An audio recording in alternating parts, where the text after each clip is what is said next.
जब सबसे बड़ी सदी की आपदा आई इसी मंडी में आई। हम तो दिन रात यहाँ पे लोगों के साथ खड़े रहे, रेस्क्यू ऑपरेशंस किए, ब्रिजेस लगाए, सड़कों को ठीक किया, मगर प्रधानमंत्री जी आना तो दूर की बात है, एक दिन यहाँ पर उन्होंने ट्वीट तक उसके बारे में नहीं किया। जीडीपी के बारे में कोई बात नहीं करता।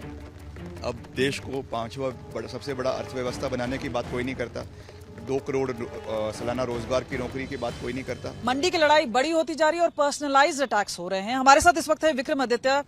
कंगना रनावत ने एक बार फिर आप पर साधा है निशाना, और खास तौर पे बात करें जिस तरह से उन्होंने कहा है कि भाई अगर आप अपने माता पिता का नाम नहीं यूज करें, लेगेसी की बात नहीं करें, आपकी तो जमानत जब्त हो जाए। देखिए, उनके बारे में मैं मोहतरमा के बारे में मैं क्या कह सकता हूँ। वो जितना कहती हैं, जितना बयानबाजी करती है, उतना मुझे राजनीतिक फ़ायदा रोज़ होता है। मैंने तो कहा है मेरी सबसे बड़ी स्टार प्रचारक अगर कोई है तो वो कंगना रनौत है, क्योंकि उनके मुंह से निकला हुआ हर शब्द मेरे फेवर में जा रहा है। और जहाँ तक वो ये बात कर रही हैं, वो मेरे पिताजी के साथ साथ प्रदेश के मुख्यमंत्री रहे हैं, कांग्रेस पार्टी के नेता रहे हैं। कांग्रेस पार्टी ने हिमाचल के अंदर अभूतपूर्व विकास किया है। मंडी जिला की अगर हम बात करें तो उनके कार्यकाल में, उनके शासन में हिमाचल में इंडियन इंस्टीट्यूट ऑफ टेक्नोलॉजी मंडी के अंदर खोला गया है। मेडिकल कॉलेज यहाँ से 10 किलोमीटर दूर नेर चौक के अंदर खोला गया है। तो हमने काम किया है, उन काम के बेसिस पे हम वोट मांग रहे हैं। अब मैं यही चीज़ अगर उनसे पूछूं कि आप एक दिन मोदी जी का नाम ना लें और केवल अपने जो है फेस के ऊपर वोट मांगे, तो उनको अपने परिवार के वोट भी नहीं पड़ेंगे, मैं ये भी कह सकता हूँ। पर आपने ये बैटल आगे बढ़ाई है क्योंकि लीगल नोटिस दे डाला है कांग्रेस पार्टी ने, तो किस तरह से आप देख रहे हैं? डेफेमेटरी नोटिस है, लीगल नोटिस है? देखिए, अगर इस तरीके की भाषा का प्रयोग करेगी, मैं पहला चुनाव तो लड़ नहीं रहा हूँ, पहले भी मैंने 2 चुनाव लड़े हैं और हमारे परिवार ने बहुत से चुनाव हिमाचल में लड़े हैं। इस तरीके की भाषा का, शब्दावली का प्रयोग आज तक नहीं हुआ। ठीक है, राजनीतिक एनिमोसिटी रहती है, लड़ाई रहती है, विचारों का आदान प्रदान होता है, मगर इस तरीके की भाषा शैली, और वो भी एक महिला द्वारा, that is the most surprising thing. तो वो हमारे लिए, हमारे कल्चर में, हिमाचल के कल्चर में इस तरीके की चीज़ें नहीं है। मुझे तो ये समझ नहीं आता कि जयराम जी जो उनके साथ खड़े रहते हैं, पूर्व मुख्यमंत्री है, मैं तो उनको बेचारे, क्योंकि बहुत शरीफ आदमी है, बहुत अच्छे आदमी है, ठीक है, हमारा राजनीतिक उनके साथ मतभेद है, बट एज ए इंडिविजुअल एक अच्छे आदमी, मैं उनका बहुत मान सम्मान करता हूँ। मैं तो ये समझता हूँ कि वो कैसे झेलते हैं इनको। वो सोचते होंगे मन में कि मैंने क्या पंगा ले लिया, ऐसी लेडी को टिकट देकर जिसके मुंह पर जो है वो कोई कंट्रोल ही नहीं है, और उनको एम्बैरेस कर देते हैं। अभी मैंने पीछे सुना एक दिन कि हेलीकॉप्टर में जा रहे थे, तो हेलीकॉप्टर से अपने सुरक्षा कर्मी को उतारना पड़ा कि उनको मेकअप आर्टिस्ट बिठाना है अपने हेलीकॉप्टर में। तो इस तरीके के हाल है। और मुझे याद आता है कि सुप्रिया श्रीने ने जब कमेंट किया था तो प्रतिभा जी ने और आपने दोनों ने कंगना का साथ भी लिया था। ये बिल्कुल, मैंने कहा देखिए, हम लड़ाई लड़ेंगे, मगर ये विचारों की और मुद्दों की लड़ाई होगी। मेरी उनके साथ, मोहतरमा के साथ कोई पर्सनल लड़ाई तो है नहीं, हमने कोई ज़मीन तो बांटनी नहीं है। It is going to be on the issues of the state.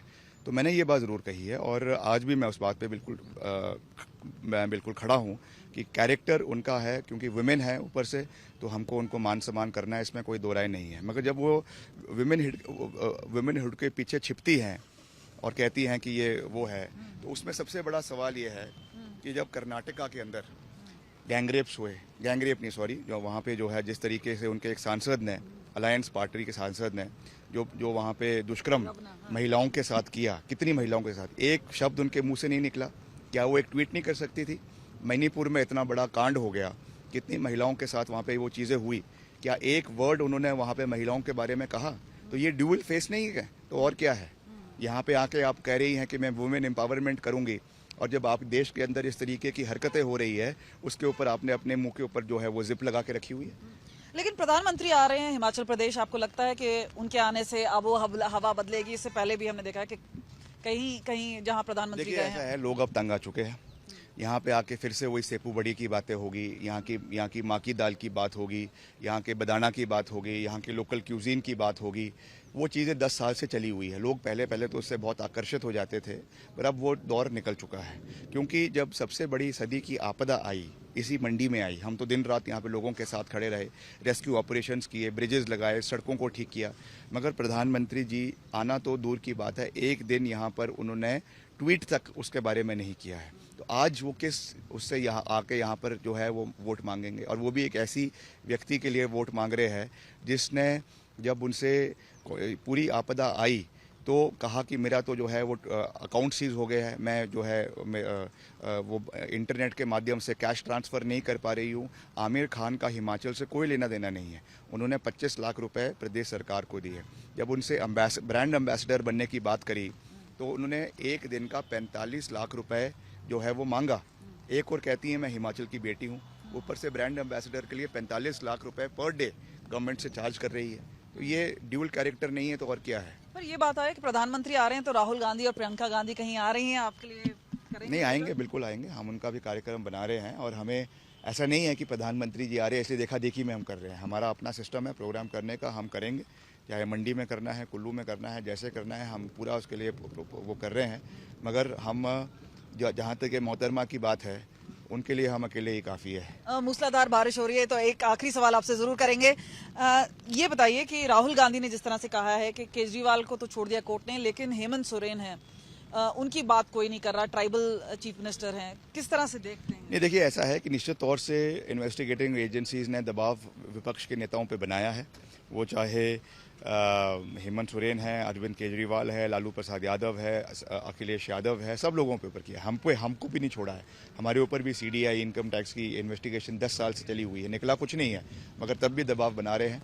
और जब इनकी साइड कोई जाता है, शरद पवार के भाई जाते हैं, पहले कहते हैं 10,000 करोड़ का घोटाला किया है और जैसे ही जाते हैं तो झप्पी मार लेते हैं। तो इस तरीके की चीज़ें तो नहीं चल सकती ना। तो ये चीज़ें आज एक्सपोज हो चुकी है। तो ये जहाँ तक इन हेमंत सोरेन जी की बात है, मैं उस पर बात इसलिए नहीं कहना चाहूँगा क्योंकि अभी वो मैटर जो है वो कोर्ट में है, विचाराधीन है सुप्रीम कोर्ट में, और सुप्रीम कोर्ट में जो भी मैटर होता है वो सब जुडिस है, तो उस पर मेरा कोई कमेंट करना ठीक नहीं रहेगा। मगर on a whole in totality जो है वो निश्चित तौर से जो हमारे ऑपोजिशन लीडर्स हैं उनको दबाव बनाते हैं और वॉशिंग मशीन में जब वो जाते हैं बीजेपी की तो सब चीज़ें जो है वो ओवरनाइट सफाई हो जाती है। वॉशिंग मशीन आपके लिए तो नहीं इस्तेमाल की जाएगी बाद में कभी? नहीं, करते हैं, कोशिश करते हैं। हम पे भी प्रेशर बनाया, उसमें कोई दो राय नहीं है। मुझे भी फीलर्स भेजे गए, मगर हम जहाँ खड़े हैं वहाँ खड़े हैं, क्योंकि एक दौर आता है जब आप पीक पर जाते हैं, मगर उस पीक से फिर वापस आना तय है। तो निश्चित तौर से एक दिन तो इनका पतन होगा और वो समय अब आस्ते आस्ते आ रहा है। देश की जनता रियलाइज़ कर रही है, क्योंकि अब जीडीपी के बारे में कोई बात नहीं करता। अब देश को 5वां सबसे बड़ा अर्थव्यवस्था बनाने की बात कोई नहीं करता। 2 करोड़ सालाना रोजगार की नौकरी की बात कोई नहीं करता, मगर हिंदू मुसलमान की बात आज भी हो रही है। आज भी जो है वो आपके घुसपैठियों की बात हो रही है। आज भी मंगलसूत्र की बात हो रही है। ये हमको दिखाता है कि हम आगे बढ़ रहे हैं कि हम जो है वो वापस मिडिल एजेस की ओर जा रहे हैं। ये चीज़ें तो दुर्भाग्यपूर्ण है। वो भी देश के सबसे उच्च पद पे बैठे हुए व्यक्ति अगर ये भाषण दें तो उससे क्या मैसेज नीचे तक जा रहा है वो आप मेरे से बेहतर समझ सकती हैं। और आप देवभूमि में हैं, खड़े हैं, तो इसलिए आप बताएं कि एक विक्ट्री साइन दिखाएंगे हमारे व्यूअर्स को? निश्चित तौर से हम पूरी कॉन्फिडेंट है कि हम जीतेंगे, पूरी मजबूती से जीतेंगे, क्योंकि हम मुद्दों के ऊपर चुनाव लड़ रहे हैं।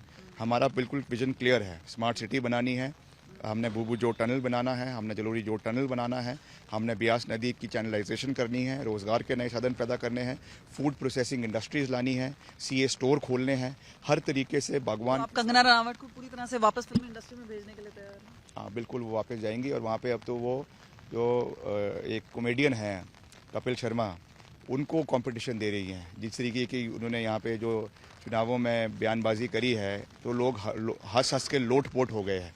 तो मेरे को लग रहा है कि जो असली कंपटीशन है कंगना जी का वो मेरे साथ नहीं है, वो कपिल शर्मा जी के साथ है। तो ऐसा ना हो कि उनको वापस जाकर comedy show with Kapil Sharma की जगह comedy show with Kangana Ranaut आने वाले समय में शुरू करना पड़े। ये हालात आज यहाँ पे प्रदेश में बन चुकी है। विक्रमादित्य हमसे बात कर रहे थे, लगातार हम ट्रैक करेंगे उनको, लेकिन खास बात हमसे आज कर रहे थे कैमरा पर्सन चांदी के साथ कमलजीत संधू, सुंदरनगर आज तक।